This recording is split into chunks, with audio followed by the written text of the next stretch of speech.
Good evening, grave robbers, and welcome back to the television graveyard. We are your TV necromancers, Laura Prince and Noah Houlihan, and we have come here tonight to examine the spirits of past television shows to find out which ones could be resurrected, should be resurrected, and which ones should stay doomed. This is a podcast in which we'll analyze the history, the hype, and the aftermath of shows that ran only one season or only one episode. With me, as always, is TV's Noah Houlihan. Uh-Oh-Aronni! Oh, that was accurate and I hated it. So today we are doing the 1987 unsold pilot In the Lion's Den. In the Lion's Den. Not Into the Lion's Den, or Lion's Den, which I think was a law show that our patrons also sent us. So, this aired as something, as a part of a series on CBS. Right. And if you watched before you listened, then you might be having flashbacks to one of our previous episodes. This aired as part of the Summer Playhouse only about 2 months after Puppetman. Yes! So, not only was this similar to Puppetman, it aired in the same slot as Puppetman. Yes, and not that far away from Puppetman either. I would not blame any person who mistakenly thought they had just caught a Puppetman rerun. Or, like, could you imagine sitting down and watching Puppetman and, like, loving it? No. And then, okay, understandable. But say somebody watched Puppetman and was like, that was pretty good, I'd give that show another chance. And then 2 weeks later went back to the same time slot thinking that maybe it'll be on, and finding this show and just thinking, what did they do to that show? Where's Puppetman? Where's Puppetman? A quick disclaimer. It is raining like crazy right now, and this is our only time to record, so if you hear a little wind, we apologize for the wind. Yes, and you're gonna hear a little wind. Yes. Also, I poured a sparkling water right before we started recording, and I swear it is the loudest sparkling water Yes. I've ever consumed in my life. You got a real carbonated one. Like, I can hear it, and I'm like, oh, I know the mic's picking it up. Did you notice I was trying to hold my hand over it? I did. I don't think the mic is picking it up, but It's so loud. if you want to go back and try to find the sound of carbonated water in this podcast, do so now. Anyway, let's get into The Lion's Den. Which is not the full name. It's not Into the Lion's Den. We open on a puppet lion bemoaning the rain. Yes! So it's atmospheric if you hear rain right now. Yeah, it's on theme. And because it's raining, you know what he wants to do. I want to play football. Play football? Like, why are we telling kids to go play football in the rain? I mean, if it's not lightning out. Well, here's the thing. It's supposed to be lightning, but the lightning misses its cue, so the puppeteer controlling the lion's like, I'm quitting show business. 6 years I've been at this, and I am the only one that cares if it's any good. I'm the chump! Well, no more. I am out of this thankless snake heap of a business once and for all. The puppeteer throws a tanty. Mm-hmm. And his name is Keith. Yes, so Keith Has a tantrum, quits show business, and then the producer, Jerry, says, Whoever upset Keith like that, and you know who you are, you done the right thing. yes. So, which is a mood. yeah, they very quickly establish that this is what Keith does. Yes. He comes across a minor miscue or inconvenience and yells about how he's the only one that cares about the show and no one else cares, and storms out and quits show business. Yes. And then Jerry goes and Talks him down. So we get this scene where he's like talking them down, and Keith goes, I hate football, and gets a laugh. What? There is no joke there. No. And I looked like, was this guy a celebrity? Was he like one of those people that just people liked and thus him Not really. speaking? I looked him up as well. He's best known as playing Rick on Better Call Saul. And as someone who's seen Better Call Saul, don't remember Rick. He's, the actor is just one of those that guy actors. He's got a ton of credits, but nothing I knew. So, yeah, he just gets a laugh, like, at an inappropriate time. The way that, like, Urkel would get a laugh when he said cheese.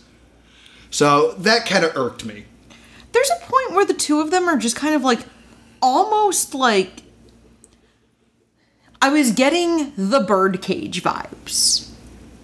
Like, I thought this was going into a really interesting place. Because, you know, initially, when Nathan Lane's character, something goes wrong in the show, Nathan Lane's character throws a tantrum. Yes. And then Armand has to come in. Robert Williams' character has to come in. Yeah, this is actually a really good point. So I kind of had that thought of like, oh, is this... And La Cage, which is the play on which... La Cage aux Folles was a play on which the later musical was based, and then The Birdcage is based on the play. So La Cage had long existed. Mm-hmm. Because The Birdcage is based on a play. Right. The musical is also based on a play. Right. The same play. Understood. I digress. I did get a feeling like, are these two lovers? I actually had that initial thought of, are they together and it's just Jerry is the Robin Williams character, Armand, and Keith is the Nathan Lane character, Albin? Mm-hmm. Because this show was going to be really interesting. Because the late 80s would have been a very interesting time to tell a gay story like that on television. Right. At the height of the AIDS crisis. Right, very true. So it would have been a really interesting time to tell a domestic gay story. Right, that I thought this was turning into. As you'll get into, we are giving this show so much more thought and credit than any of the writers did. Yes, and there's one more thing about this scene I want to point out, because it bothers me. And I don't have the exact line in front of me, but Jerry says something like, "It's always been you and I." Yeah. And Keith responds, "You and me." Yeah.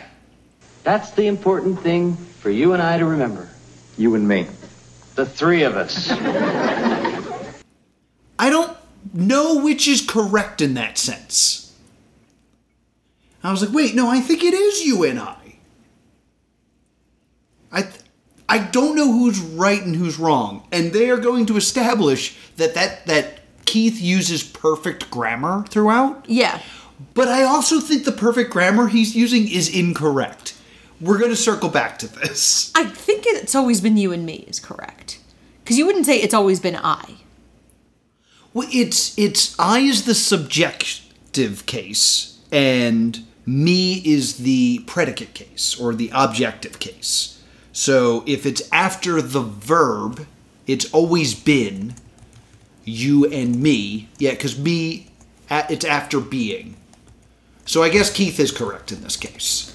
Yeah, because usually... Because it would be you and I went to the store. But since it's the object of the preposition, or the object of the verb, it's the object of it. This is why you listen to Stay Doomed. It's always been you. Yeah, because that's the object. Okay, Keith is right. Keith and Laura. Keith and Laura are right. You and them. I also hate football. So then we get the title sequence. No, we actually have more. Oh, is there more stuff? Because I have something to say about the title sequence. If you have more to say before that, Kat. No, we still have, because we realize that Jerry is trying to tell Keith he's resigning. Mm-hmm. And we meet at this point, this is when you realize Jerry's essentially a decoy protagonist. Yes. Because then we meet Dana Woodrow. Dana Woodrow is Laura Prince, but brunette. Yes, yeah. this very hyper-competent entertainment admin type.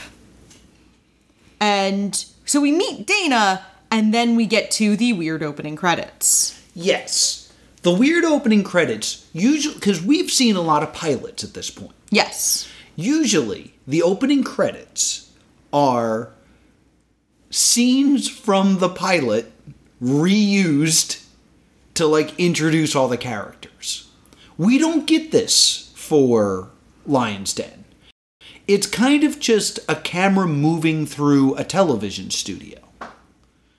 And because they're making a TV show. And I thought it was interesting that they had an independent kind of theme song for this that was not just reused footage. It was other footage. I mean, it was odd because it's a lot of strange pictures that don't make sense until it starts to come together and you start to see Maynard's Den paraphernalia, which means they started making stuff for the imaginary show within the show. Yes. And, Marcia Gay Harden is in this. Who's that? Marcia Gay Harden, I'm going to look up what she's best known for, because I'm never a great source for what people are actually known for. Here's the weird thing I know her from. She was Mrs. Carmody in The Mist. She's been in a lot of stuff. Okay. She's like a very prominent character actress. Okay. And I say character actress since all she had done a voice for BoJack Horseman. So, but she's not Margaret Martindale. Right, gotcha. If we're being honest, our audience probably knows her best from the Disney film Flower. Oh, okay. She's the female lead. She's Dr. Sarah Jean Reynolds. Gotcha. And that's probably... weirdly, we are stacking Robin Williams references today. Yeah, odd. He is so missed. He clearly created a lot of the ephemera for this show, which I found really interesting. Yes, and this is going to come up again, because there's something even stranger that happens in this show that I want to talk about. So just keep this in mind. So now, after this intro... Jerry is trying to console an anxious Dana. Yes. Who now is really kind of getting the measure of the job she has apparently somehow already taken. Yes. She worked on another show, we'll get into that, and she has now found herself replacing Jerry's spot as executive producer, which I believe Associate producer. I keep making that mistake. Associate producer. And so Jerry's like, I'll go talk to him. Jerry goes in and we hear Jerry and Keith have a knockdown, drag-out shouting match. Yes. This is where we hear Keith yell, "You hired whom?" And I was like, is whom correct there? Yes. And it is. It is correct there. So yeah, both of my grammar things, I'm just sitting here in my sea of wrongness as an English teacher. Anyway. You are wrong, Parfait. So, Jerry then pops out and tells Dana, Keith wants to see you. And she does her best to be charming. And Keith is attempting to be affable and then informs Dana that Jerry was stealing puppet parts. Yes, yeah, he claims that he fired Jerry. Yes. Because he wants to be in control. And she, talks about how she originally worked on a game show. And Keith responds, I never watch TV. It's a stupid medium. It's very funny. Especially he's a puppeteer. Right. So it's not like he's doing... And he's also the puppeteer. He's not just the voice. Yes. So he's down there a lot. Yeah. So then he starts, he has an argument with Dana. And then he starts talking with the lion. Using the lion to talk. Well, he starts with, why should I hire you? And she says, you already hired me. Yeah. Which I kind of can't totally blame Keith here of your emotional support animal just passed you off to a different person and didn't tell you. Even though we established Jerry has been trying to tell him for some time. And we find out what she used to work on. Yes, she used to work on a game show and then got fed up and stole the host toupee and stuck it in like the siren that goes off when contestants win. And Keith, through the puppet, goes, "Oh yes, I saw that episode. I stole the MC's toupee and I stuffed it in the victory siren." I saw that show. Every time somebody won, it went... That was me. I did it. So... And they kind of almost bond, even though he's already sexually harassed her. Because before this, yeah, she's going to hug the puppet, and he goes, yeah, well, Maynard's getting a hug. I'll be copping a feel. Which is not even true. Which would also get you fired on a lot of shit. To tell an associate producer that on her first day. Well, I assume he's the other producer. We don't know that. Again, assume that he's the other producer. But this is where I start. My note just says, is he insane? Because we established that Keith doesn't watch TV. And then the lion says, I watched that episode. Now, is Keith lying? Yes, he's pretentious. And then talking through the lion about his truth? Or are there separate personalities going on here? Strap in. Laura and I are going to disagree in a minute. Based on the rest of the episode, he's lying. Okay. Because based on his actions throughout the rest of the episode, he does have moments of being just duplicitous out of spite. Yeah. And she starts to like kind of bond with the puppet. And then Keith immediately ruins it. Yes. And then Kim, who is Marcia Gay Harden, who is a production assistant, comes in, drops off scripts, and hugs Maynard, the lion. And Keith gives Dana like a crap-eating grin. Yeah, because he's copping a feel. Which again, I would say, how is he copping a feel? Because really, it's there's less contact. Because all she's really doing is hugging his wrist while his other hand goes around her back. So unless he's like into elbow on boob action, there's not really a feel being copped. I digress. So, okay. Kim then shows her to her office, and her office is the prop room. Yes. And we get a little bit about like there being two phones, which will be kind of important later. Yes. And it's her boyfriend. It's Dana's boyfriend who calls. Yes, Dana has a boyfriend. And Kim says, I'm sorry, but she's in a meeting right now. Well, I doubt she'll be able to call you back later. She's, having lunch with Willie Nelson. Bye. and the audience laughs. This is uproarious laughter. Very funny. And then we meet Stan. Yeah, Stan is the screenwriter. How familiar are y'all with Murphy Brown?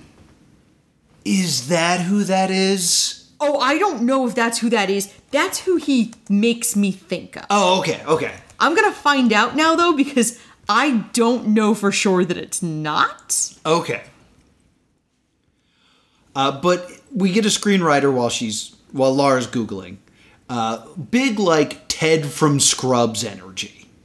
Of just, like, the sad sack of the office. That's gonna just be down and constantly thinking he's getting fired throughout the series. Believe it or not, it is not Miles from Murphy Brown playing this role. But I did have to look. Understood. Because it really seemed like... he's exactly the same character. Like, it seems like the next year they were like, oh yeah, let's just use him again. So he's very anxious, says something to the effect of, we'd all be dead without Jerry. Oh, were you new?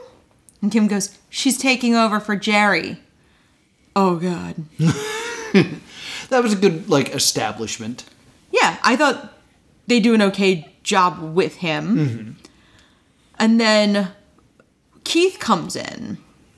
Yes. And he tricks her into using the wrong phone and says, trust me. The one on the right. Trust me. Thank you. And he kind of laughs at himself and disappears. He kind of just lurks on the stairs and watches as Newton shows up, who is the fundraiser for the show. And this, I think, would be a fun character throughout a series. Yeah. He's trying to get advertising in on the show, which is illegal. Yeah, it's illegal on public television to do advertising, and he tries to claim it's educational. Yes, because he wants the lion to wear a shirt for, cereal. Ribs. For ribs, that's what it is, for ribs. Lions eat ribs. It's very fun. It's very fun. He's kind of like a cowboy character. Yeah. He's like a Texan. So, we got some colorful characters here, and he's taking classes on how to be a charlatan is what he's really taking classes on, but they dress it up as something else. Well, he's trying to learn how to be a real estate mogul, but it's in that very peak get-rich-quick scheme era. Mm-hmm. So it's clearly a get-rich-quick scheme. So he offers to Dana to stay at his house. He can stay at this home, give him a great deal. It's already furnished. It's, you could do it. And he walks off, and Keith returns and says, don't take that house. Trust me. Want some free advice? Take the apartment. The apartment? Yeah. Wait, are you saying I shouldn't rent Newton's house? Trust me. And because of what happened earlier, we believe, trust me is his I'm pranking you word. Yeah. So Dana takes the house. And then, in my opinion, the most insane thing happens. She goes to this house, and she turns the light on, and the furniture's hideous. The walls are lime green. And the main light is one of those fluorescent bar lights. Yeah. That are flashing. And that's the punchline. And then we're back at work the next day. That was an entire set that was used for less than a minute. I will say that set was probably relatively inexpensive. Right. Because the whole point is that the furniture sucks, and we'll get to that. If the show was picked up, they were clearly going to change it. Yes! That's the other thing. We'll get, my thought, we'll get to it a little bit more when that happens. Mm. But my thought was they wanted to make the set as ugly as possible, so they just used scraps from other shows. Okay. Just whatever they could put together for next to nothing. It just surprised me that a show that really, based on the story, could be set entirely at the TV station, that they took the time to construct an ugly house set for less than 60 seconds of this pilot. Boggles my mind. What a waste of money. And on top of that, my first thought was, well, just take the bar light down and the rest of that place is fine. I mean, I had the thought of to me it was very, very clear how they were handling that. Okay. To me, they set it up in a way that I'm oh, okay, they're going to clearly create a way to change the set, and this is the ugly version. Mm-hmm.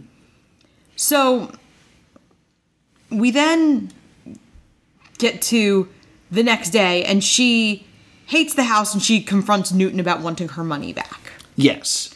And Newton goes like, nope, it's all in your lease in black and white. Mm-hmm. And then they read the lease. And it turns out that Newton had mixed up the words leasee and leaseor. Yes. And 2 things, though. It means she also signed it wrong. Yeah. But yeah, so the confusion is that she's actually the one leasing the house to Keith.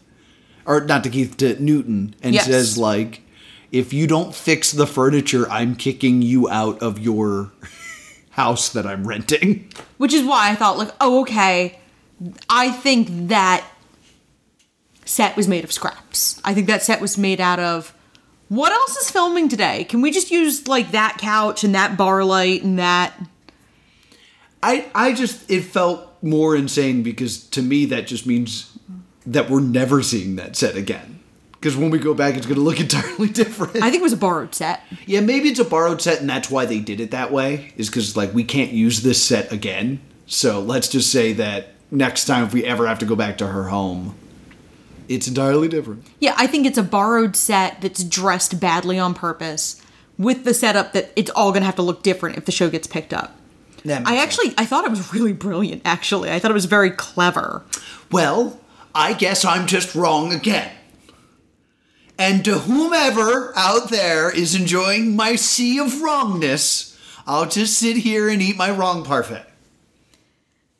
So we're then filming in the Lion's Den, and one of the stagehands misses a cue to blast confetti in through the window after Maynard says, like, not very often does a parade pass by my domicile. Yes. And Keith throws a tantrum and quits again. Yes, it's a very similar speech on purpose, with very similar blocking. 6 years. And the only one who ever cared if it was any good besides me was Jerry. And now he's gone. And you're incompetent, and I'm the chump. Well, no more. I am out of this thankless snake heap of a business once and for all. Like, he opens the door the same way, and he yells something very similar. And then, this I find interesting. They all just kind of look at Dana. And Dana goes, well, I guess that's a wrap for the day. Yeah. And they all are like, okay, let's go to Jerry's going away party. And Keith comes back in and is kind of like, where is everybody? And Dana's like, you threw a tantrum. He's like, yeah, but, you know. You quit. Why keep them here? I'm not wasting their time. He's like, yeah, but I do that all the time. And so you quit show business before. Like once or twice a week, I think he says. And it's this great moment where Keith realizes that Dana's not going to comfort and coddle him the way Jerry did. He's going to get called to the carpet for his bad behavior. Which, yeah, I think is cool because it shows growth in, like, the change of the circumstances and things like that. It also is interesting to me because they made it so clear earlier in the episode that this is something Keith does all the time and that the crew is used to it. Yeah. When he throws this tantrum and Dana says, like, I guess that's it for the day, not one member of the crew says he does this all the time to Dana. They all just take the opportunity to not have to work anymore. It's almost like Keith is the only one who cares about this show and the quality of this show, and this crew doesn't give it to him. I mean, to be entirely fair to the crew, if you are constantly in a hostile work environment from one very diva-ish performer, how much do you like your job? If you have to go in and 2 out of 5 days, Keith is going to lose it for something entirely innocent and arbitrary. True. Because it's also, yes, I'm wrong again. It's also noted in this exchange that the reason the confetti wasn't thrown is because the script says home and not domicile. So Jake was waiting for the correct cue word and it never came. Mm-hmm. Dana said, what would it have taken for you to say the word home? And Keith kind of sheepishly admits, if the script had said domicile. Yeah, like he's being difficult on purpose because that's who he is. So Keith admits that he really liked Jerry and he's bummed out, and Jerry even sat with him and listened to every Beatles album the night Keith's brother died. Yes. Like this, that he's lashing out because he's in mourning, which, what was his excuse prior to that? I don't know. Like, oh, he's lashing out because he's in mourning. Okay, well, he's been terrible this whole time. So we cut to the party, and everyone's saying goodbye to Jerry, and Keith refuses to go because he doesn't want Jerry to go because they're lovers. And Jerry finds a gift That it's unsigned with no card. no card, and he opens it up, and it's every Beatles album because Jerry sat with Keith and listened to all the Beatles albums the night Keith's brother died. And then Dana walks out and walks back into the soundstage to see Maynard The lion. up in where he usually is. And she has a conversation with Maynard a little bit, where she's like, he really liked you too. You should really go say goodbye to him. And they kind of have a back and forth, and they kind of reach an understanding. And then Keith says something faintly lecherous to her. Yeah. And she just spills water, not on Maynard, over the ledge onto Keith. Onto Keith. And he goes, ah! She goes, oh, I'm sorry. I never do that on purpose. Trust me. I was like, that was a nice little well-written through line throughout all of this. And in the end, we don't get to see Keith say goodbye to Jerry. Yeah. That is something we are denied. And basically we are left with every week, this is going to be the dynamic, is Dana dealing with man-child Keith and his puppet, trying to keep this show going with the Texan fundraiser and the sad sack screenwriter and the awesome props master, Kim. I got the impression she was a PA, a production assistant. She was great. She's just awesome at stuff. I liked Kim for the same reason I liked Dana. Yeah. Where I was like, oh, they're both pieces of my personality in a way that I'm like, aw. I had the bad feeling that Keith and Dana would eventually become involved. Of course. They had to set up that there was a boyfriend, so it wasn't, obvious where they were going. But, throughout the course of this series, the boyfriend would have broken up with Dana. Dana would have then been single. Keith would have comforted her. And then it would have been a will they, won't they story. Yeah. It's really, really obvious that they were going to go in that direction. When you watch a lot of TV pilots like me and Laura do, we can pick up on stuff like that. That being said, I'm about to say something insane. Okay. They kept bringing up this dead brother a lot. I think... Oh my god. The dead brother was the puppet. Oh, that he's, starting to project that? Yes. Whether it was, he's insane, or he's just the puppet was something my brother liked, and now I'm keeping my brother's spirit alive by controlling this lion. Or if they were full going to be I don't talk for him. I am just Keith. This is my brother. He's a puppet now. But I really feel like that was going to get tied in somewhere in this. I mean, all right.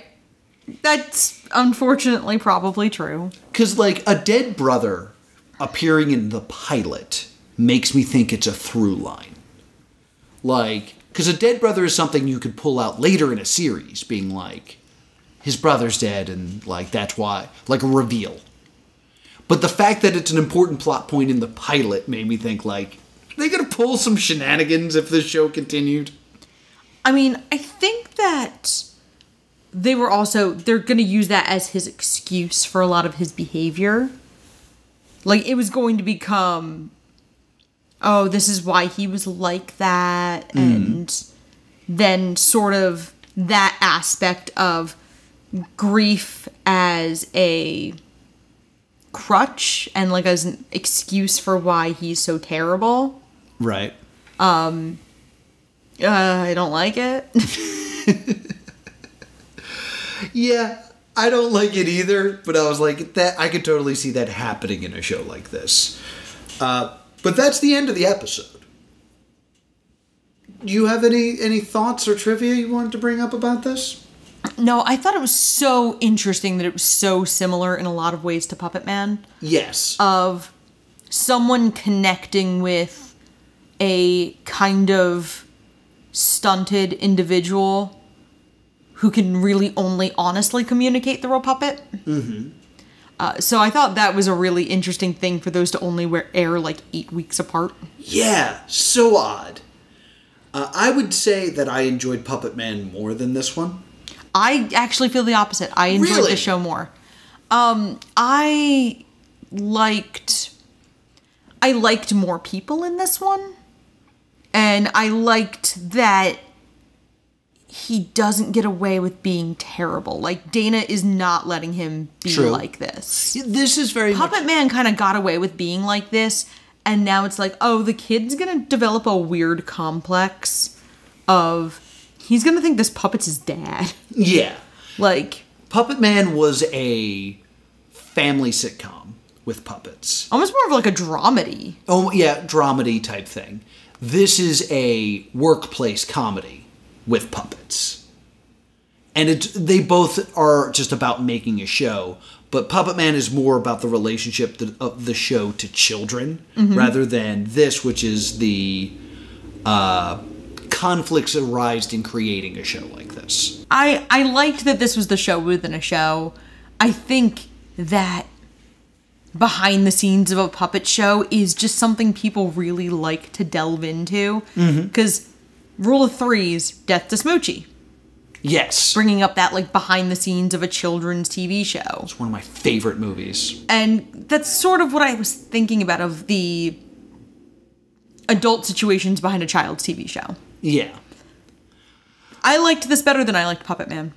Interesting. I think the puppets were better in Puppetman. I think you're right. I think the Puppetman puppets were Jim Henson's studios. Exactly. It was the Lost Henson project. Yeah. And this was not. But I don't think I'm kind of on the fence on this one. I think it had all the right elements of a good TV show, but I don't think any of them are special enough to be like, this should go to series. I would give it a stay tuned because I think this could find its way. Yeah, like, I think the potential is there, but like, I bet you if I took the time to look at, like, the new shows that came out in 1987 and 1988, I would see why this was passed on versus other things that actually came out. But, like, there's nothing really wrong with it. It's just, its gimmick doesn't really ignite a better interest in what is a standard workplace comedy. Yeah, I did enjoy it, I will say. I didn't hate it. I didn't hate it at all. I'll give it a stay tuned, but just barely. Just because we have a binary rating system. New series in the 1987 fall season is Dolly, which featured Dolly Parton, so you're not getting rid of that. Yeah. Buck James, an American medical drama, which would be eligible for coverage. Okay. America's Most Wanted debuted that year. My Two Dads. Are these all that network too, or no? No, these are various networks. Okay. I'm just kind of going for what... Because CBS picked it up to air for Summer Playhouse. Mm-hmm. That doesn't mean CBS probably bought whatever didn't get bought. Gotcha. But, like, comparing this to, like, My Two Dads. Yeah. Like, yeah, My Two Dads is a better show than this. Day by Day, which is about a family who opens an in-home daycare. Okay. And then Frank's Place, Eisenhower and Lutz, which also bombed. Eisenhower and Lutz starred Scott Bakula. Was it a comedy? Yes, he is just a crappy lawyer. Oh, all right. As Wikipedia says, he's an ambulance-chasing lawyer. Okay. I mean, I would say as a TV executive, laughing at a bad lawyer is something more relatable than laughing at a prima donna puppeteer in terms of, like, relatability. Frank's Place, which has actually been ranked on the Canceled Too Soon list. TV Guide's 2013 list of shows that were canceled too soon. Other new shows that year include Full House. Yeah, Full House I would definitely do instead of this show. The Wonder Years. I would do that show instead of this show. Jake and the Fat Man. 30-something. 30-something, okay. Hooperman? Hooperman I don't remember. Hanging with Mr. Hooperman? No. Because it's Hanging with Mr. Cooper. A Different World. A Different World. I loved A Different World. Well, I don't know why, but I was laughing because it was like the third or fourth like big sitcom that started the same year, which is why I laughed. I'm like, oh, that's the sitcom Family Double Dare was airing in prime time in this era. So there was a lot of stiff competition for sitcoms in particular from the look of it. And I'm guessing there's a limited number of sitcoms that can get picked up.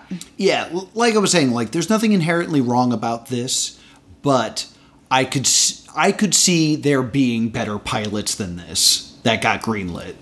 Like there's nothing in this that makes me go, "Ooh, I need 12 more episodes of this." I was like, if another episode came on and this show came on after a show I was already invested in, I'd probably watch it. But that's about as far as I'd go with this.